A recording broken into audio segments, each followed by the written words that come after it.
Akanksha, apologies. Do stay on with us. We have Colonel Rohit Dev, who's also joining us on the broadcast. Colonel Dev, the language, particularly from India's side, has been rather consistent after the Pahalgam terror attack coming from the United Nations Security Council. This is no different.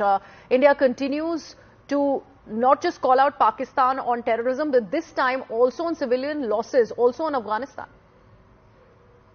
So I do not know from where Pakistan gets these, recurring ideas to take issues which are not its domain and try to interfere with the internal aspects of India.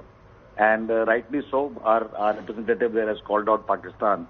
And I believe that this is not going to end because it's like a mad dog biting at you all the time, barking at you all the time. It's not going to go. And unfortunately, Pakistan is taking no positive step, A, to eliminate terrorism from its soil. B, it is trying to use the token of Kashmir to, befool its own citizens for a long time. It has taken matters to the UN where the UN has got no charter. It has taken matters to the IMF where IMF has got no charter. It has taken matters to, its masters in the West in search for money and, some kind of a solace from their side. But it doesn't matter. So I think the political, component of Pakistan is misleading its own people. It's misleading the world. It is not able to comprehend the geopolitical weight which India carries today. And these are going to happen because these rebuttals coming from, very low-level officials of India in the UN as well have become now, sort of a pattern that we don't give much weight to Pakistan, even to talk from a higher perspective of echelons in our government or our representatives in the UN.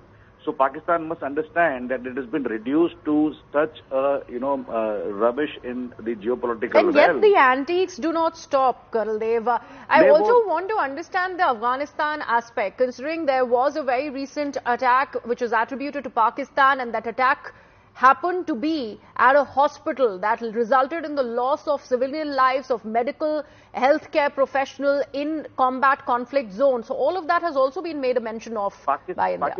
Pakistan doesn't care. A country which used F-16s to bombard its own citizens, which it claimed, whereas those were never its citizens, whether you see, to be Balochistan or any other place, this is no surprise. So Afghanistan, because Afghanistan has not toed the Pakistani line, is today not Pakistan's ally anymore. So good Taliban, bad Taliban is a passe. So what's happening is that Pakistan is taking out its own grudges. Pakistan also at the behest of the United States, which is seeking resources in the region, is trying to become, more than its capability, more than it can chew. It is trying to bite. And that biting is not going to, lead Pakistan into any kind of friendship with any other, neighboring country. It is going to alienate it further. So Afghanistan is same story. Pakistan does not care. It doesn't care for its own citizens. They kill their own citizens if they raise their voice. So what are we talking about Afghanistan? So it has taken time. It has taken 2.5 years, 3 years, for the world to realize, for India to realize and to be able to talk to Afghanistan. And I think today we are geopolitically at a platform where Afghanistan treats Pakistan as an enemy state. And that's a ground reality.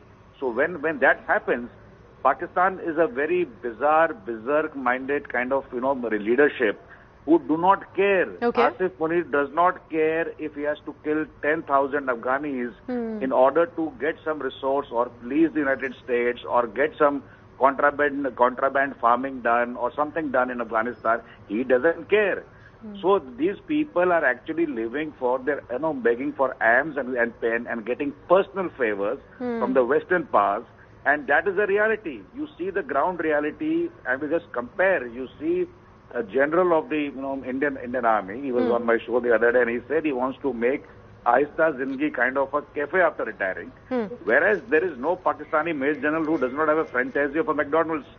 Okay. So these are harsh realities. These people are puppets in the hands of foreign Right, criminals absolutely. who But don't the fact care about that their own country. they have become a rogue nation and they're still functioning, how much of really can they go ahead and pull that string is the big question. But Colonel Dev, thank you so much for joining us and sharing your perspective on this story that we are tracking.